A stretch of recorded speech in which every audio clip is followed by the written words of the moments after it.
Hallelujah. आप सबको प्रभु यीशु मसीह के नाम में जय मसीह की। आइए आज के समय में हम परमेश्वर के वचनों में चलते हैं। आज क्रिसमस है। आज का क्रिसमस का जो त्यौहार हम मनाते हैं उस परमेश्वर पिता और हमारे प्रभु यीशु मसीह जो हमारा उद्धारकर्ता बनकर इस पृथ्वी पर आए, हम उनके स्मरण के लिए हम इस क्रिसमस को मनाते हैं।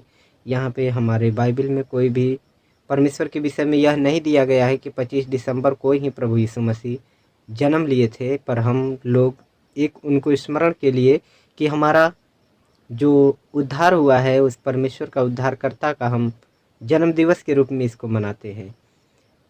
तो उसका उद्देश्य क्या था, ये हम इस बात को जानते हैं। जब आदम ने पाप किया था, जब मनुष्य को बनाया परमेश्वर और उस आदम को अदन की वाटिका में रखा था, उस समय जब पाप हुआ, उसके द्वारा जब वह पापी हो गया और परमेश्वर के संगति से अलग हुआ, उस संगति को जोड़ने के लिए परमेश्वर ने इतना प्रेम करके अपने इकलौते पुत्र को भेजा, जो यूहन्ना 3:16 में लिखा हुआ है कि क्योंकि परमेश्वर ने जगत से ऐसा प्रेम किया कि अपना इकलौता पुत्र दे दिया, ताकि जो कोई इस पर विश्वास करे वह नष्ट न हो परंतु अनंत जीवन पाए।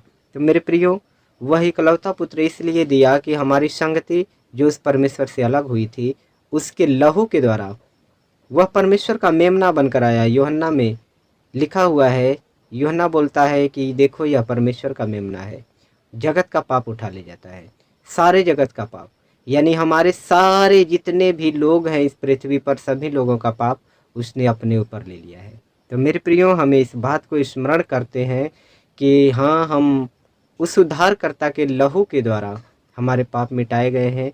जब हम इस क्रिसमस को मनाते हैं तो इस बात को हम याद करते हैं कि हमारा प्रभु, हमारा परमेश्वर हमारे पापों के लिए जो आया, वह यीशु मसीह, इस क्रिसमस के समय हम उसको स्मरण करते हैं कि वह हमारे पापों को उठा लिया, उस कलवरी के क्रूस पर हमारे गुनाहों को ले लिया और हमें क्या किया, उद्धार दिया है। बिना परमेश्वर के, प्रभु यीशु मसीह के, कोई भी सृष्टि में उद्धार नहीं कर सकता। इसीलिए हमारा परमेश्वर एक प्रेम करने वाला परमेश्वर है, जिसने हमसे प्रेम किया और हमें हमारे पापों से उद्धार किया।